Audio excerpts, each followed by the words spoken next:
Thank you for watching Lango News channel.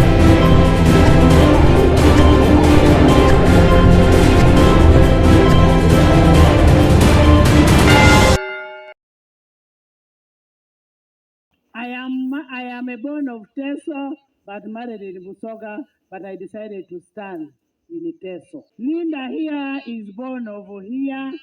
She's standing as a member of parliament here. And yet she's married in my village. Dr. Chen here is a born of Lango. I mean of Lira.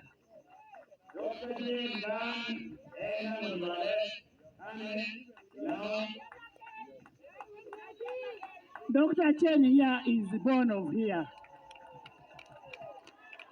And I am telling you, if we are married somewhere, let's stand in our home area. I cannot be born in Minakulu and I come and stand in Lira City.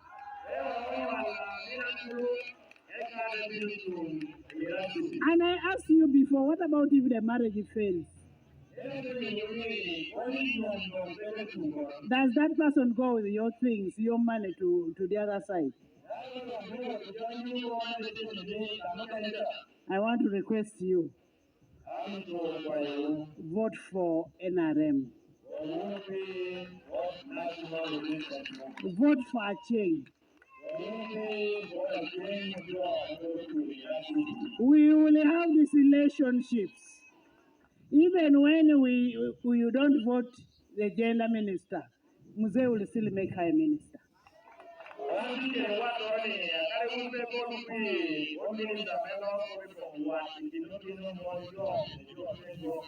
Because Mzee is a caring father.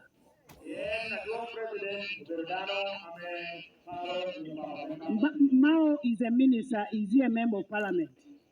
No, but Mao is a minister, a member of parliament. And he's a member of DP. President General of DP. Let's respect the values and what we decide in NRM.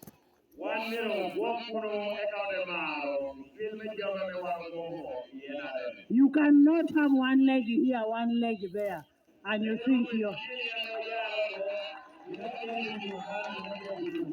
And I want to tell you, there are people who think they own this country. You cannot be putting food on somebody's table and the person is saying, don't vote for Museveni.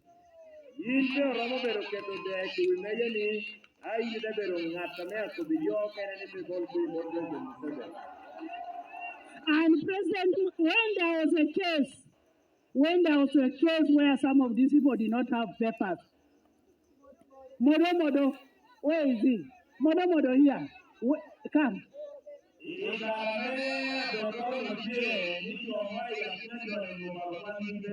Modo was going to be a solution in this country. Because the president is a father,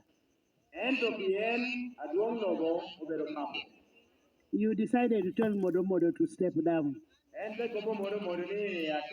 You keep quiet. Keep quiet.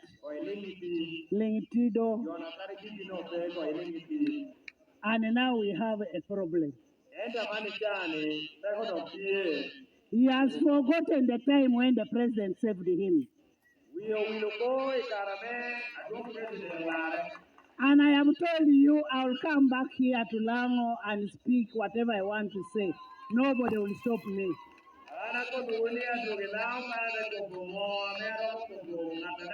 And I am part of Lango.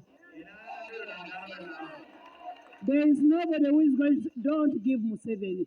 Do you own these voters?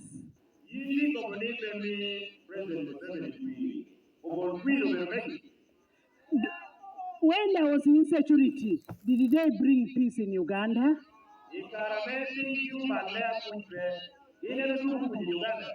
When you are able to drive all the way with this Tamaka road, you have hospitals, you have school. Mzee is going to renovate Lango College. And you say don't vote for him?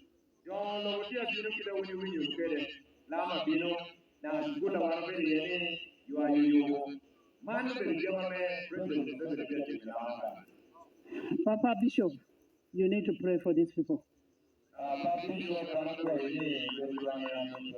We want you to pray for these people because they are enemies of progress. People have made Museveni to be this colossus that cannot be moved. He can be moved. Why is he disqualifying Akena? Akena is insignificant. If he was there, Akena is insignificant. Why? The other day, we had the number 3 in Uganda, in Lira, opening their mouth, just wow, talking nonsense. No, I'm serious here because let me put it in context for people who don't understand politics. What she said, I had the first mind was, I can go to court. Challenge. What she is saying is that the president has broken the law, that's why Akena is in parliament. So the number 3 in Uganda is accusing the number 1 of breaking the law for illegally having Akena in parliament. If I go to court to challenge that issue, she'll be saying, no, Akena is lying, it's the president who has broken the law. Now, if you take it up to the Supreme Court, you have number 1 versus number 3 versus number, is it 4 or 5? How do you address that issue? Now, that is somebody who does not understand the office which you hold. In UK, speaker seeking re-election, no major party will field a candidate because they recognize the office, the words which come from that office. You don't just open your mouth and just talk like on a street. No. As Ugandans, we need to be serious in future. Some of these offices, you need to understand the office. Speaker of the Republic of Uganda, effectively accusing the president of breaking the law to have an Akena in parliament when he should not be there. That's her statement. And me, I know, and the president should know, the reason of that 2011 issue, I restrained myself. I could have capitalized on the mess which his people made. Basically, he was delivered in my hands. I could have run roughshod over him. I didn't do it. And then somebody now comes there, oh, you saved Akena. Stupid. That's nonsense. Until the last moment, I can't. Surrender to what? People are fumbling around. Some don't even know what they're doing. And I sit there and watch. President lying year after year, election after election. Oh, we're going to do this road, we're going to do this road. Then you blame civil servants. Oh, this, I don't. Every year, nothing happens. So, I still believe UPC is the best solution. And I know I have been locked out outside of the normal ambits of the functioning issues of a state and the rule of law. So I appeal to a higher power, but I also appeal I should be on the ballot.